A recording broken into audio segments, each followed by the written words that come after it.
The largest city named for Christopher Columbus has called off its observance of the divisive holiday that honors the explorer. Instead, Columbus, Ohio, is making a savvy move to tie the switch to a politically safe demographic, veterans. The state's capital city, population 860,000, will be open for business on Monday, after observing Columbus Day probably for as long as it had been in existence, said Robin Davis, a spokeswoman for Democratic Mayor Andrew Ginther. City offices will close instead on Veterans Day, which falls on November 12 this year. Native Americans and allied groups have long used Columbus Day to elevate issues of concern to them.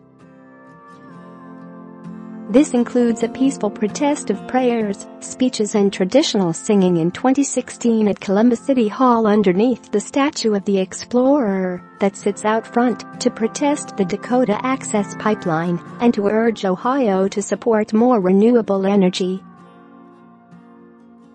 The decision to stop observing the holiday was not triggered by the national movement to abolish Columbus Day in favor of Indigenous Peoples Day as a way of recognizing victims of colonialism, Davis said. Columbus Day marks the Italian explorer's arrival in the Americas on October 12, 1492, in what is modern-day San Salvador. The first statewide holiday was celebrated in Colorado in 1907, and it was made a statutory holiday in 1907.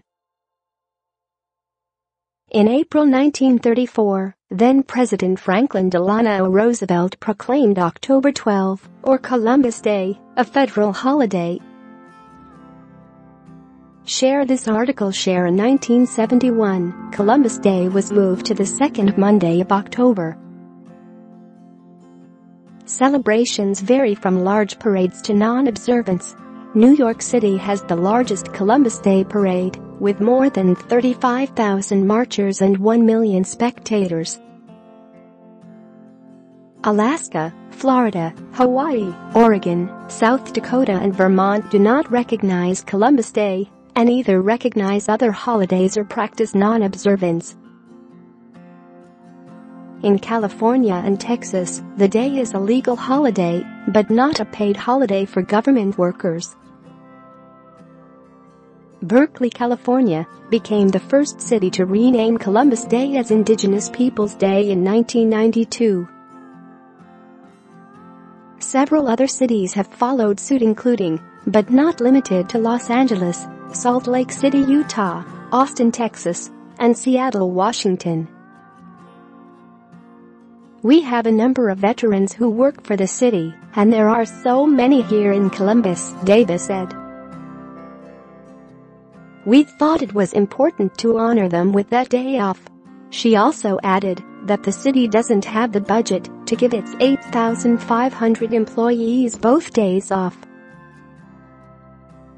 Columbus made its announcement on Thursday in a two-paragraph news release focused on the impact on trash pickup and parking enforcement schedules.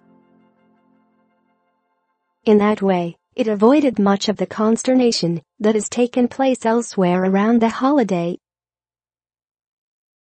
An attempt in Akron to rename the holiday grew ugly last year, dividing the all-Democratic city council along racial lines. 5 black members voted to rename the holiday and 8 white members voted not to, keeping the holiday in place. A similar effort twice failed in Cincinnati before a vote on Wednesday finally recognized Columbus Day as the renamed Indigenous Peoples Day. It became the second Ohio city to do so, after the liberal college town of Oberlin in 2017. Cleveland, which has a large Italian-American population, continues to host a major Columbus Day parade. Organizers of the 39-year-old Columbus Italian Festival, traditionally held on Columbus Day weekend, were not given advance notice of the city's decision, said board member Joseph Contino. It's very in vogue politically right now to do that. "It's not PC for me to say anything against indigenous peoples," he said. "You can kick Christians, you can kick Catholics. That's the message that it sends to us, and that's what it feels like. We're Europeans and we lop Indians' heads off." Which is just not true. Contino said he viewed the decision on the holiday as a missed opportunity.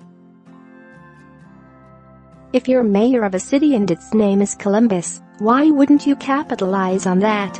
Use it to unite everybody," he said. "Use this day to celebrate the entire culture, rename it, celebrate Italians and Indigenous both." Tyrone Smith, director of the Native American Indian Center of Central Ohio, said that he feels no animosity toward the city's Italian American community, but that he is proud of Columbus for taking this step. "I'd call it a good sign," he said. "Columbus should take pride in its diversity and the cultural richness that's been growing.